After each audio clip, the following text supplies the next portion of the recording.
Hello everyone, PhoneArena here with a video test of the new Moto G Power 2022 edition.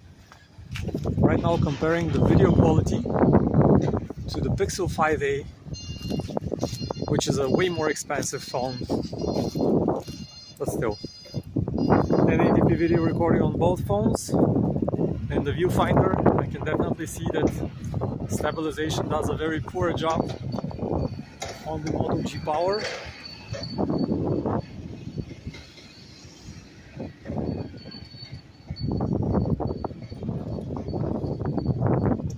Let's keep on walking. It's very chilly outside.